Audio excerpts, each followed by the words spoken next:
इस साल के फरवरी के महीने में रूस ने यूक्रेन पर सैन्य अभियान शुरू कर दिया था।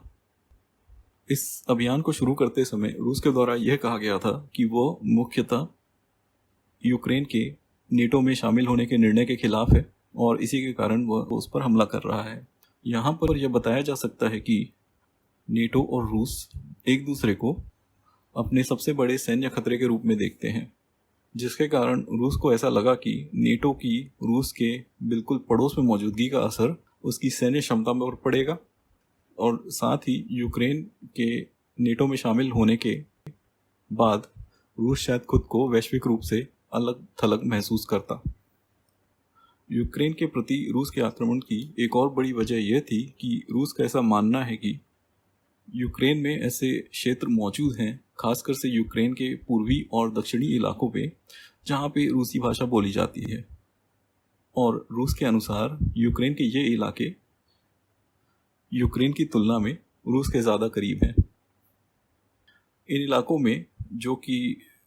यूक्रेन के डोनबास क्षेत्र में मौजूद हैं, वहाँ पर अलगाववादियों का संघर्ष 2014 से ही चल रहा था और रूस के अनुसार यह अलगाववादी यूक्रेन से अपनी स्वतंत्रता चाहते हैं। यहाँ पर यह बताना उचित होगा कि 2014 में ही रूस ने यूक्रेन के एक इलाके क्राइमियन पेनिनसुला को एक रेफरेंडम के माध्यम से अपने कब्जे में ले लिया था। रूस का ऐसा मानना है कि इस सैनिक कार्रवाई के माध्यम से वो यूक्रेन के अलगाववादियों और उन क्षेत्रों में रहने वाले लोगों की मदद करना चाहता है जिनका कि रूस के प्रति झुकाव ज़्यादा है। इस सैनिक संघर्ष को चलते हुए अभी 5 महीने से ज़्यादा हो चुके हैं। हालांकि वो हिस्से जिन पे कि रूस इस सैनिक अभियान के पहले कब्जा करना चाहता था, उनमें से ज़्यादातर पर अब रूस का कब्जा हो चुका है, लेकिन अभी भी कुछ ऐसे हिस्से बाकी हैं जिनको कि रूस अपने कब्जे में लेना चाहता है। और इन हिस्सों के अलावा यूक्रेन के कुछ और हिस्सों पर भी रूस ने अब अपना दावा ठोक दिया है और इसीलिए रूस ये हमला अभी भी जारी रखे हुए है। इसके अलावा यूक्रेन रूस के द्वारा कब्जे में लिए अपने हिस्सों पर रूस के अधिकार को अवैध मानता है और इसके कारण यूक्रेन की तरफ से भी रूस के सैन्य बलों के खिलाफ आक्रमण हो रहा है। और यही सब हालातों को देखते हुए ऐसा नहीं लगता कि ये संघर्ष अभी रुकने वाला है। हालांकि यूक्रेन की फौज रूस के खिलाफ संघर्ष कर रही है, परंतु तथ्य यही है कि यूक्रेन की फौजें रूस की फौजों के मुकाबले काफ़ी छोटी हैं, परंतु यूक्रेन की फौजों को पश्चिमी देशों से सहायता मिल रही है। और इसके अलावा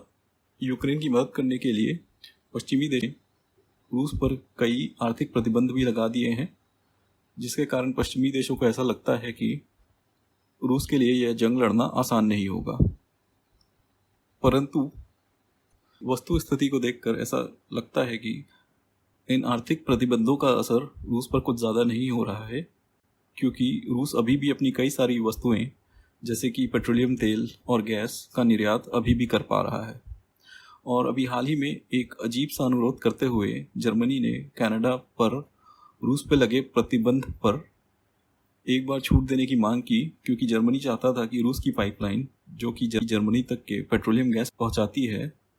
उसकी जल्द से जल्द मरम्मत हो जाए और उसे पुनः चालू किया जा सके। इसलिए हालातों को देखकर ऐसा लगता है कि आने वाले महीनों में भी यह युद्ध जारी रहेगा। हालांकि ऐसा हो सकता है कि इसकी तीव्रता में कुछ कमी आ जाए। आगे भी रूस का उद्देश्य यही होगा कि वो यूक्रेन के उन हिस्सों पर कब्जा कर ले जिनका कि उसके हिसाब से रूस की तरफ झुकाव ज़्यादा है, और यूक्रेन इसके विरुद्ध अपना संघर्ष जारी रखेगा। हो सकता है कि ऐसे कुछ हिस्से रूस अपने काबू में ले ले, जैसे कि वो क्राइमिया में कर पाया था, और ऐसे कुछ हिस्सों पर वो अपना काबू नहीं रख पाए। यह युद्ध तभी समाप्त होगा जबकि रूस यूक्रेन के डोनबास और मारियोपोल जैसे अन्य क्षेत्र जो कि विवादित हैं, उनमें रहने वाले लोग किसी एक स्थिति के लिए आपस में सहमत हो जाएं, और इसके अलावा पश्चिमी देशों से रूस के मतभेद थोड़े मध्यम पड़ जाएं।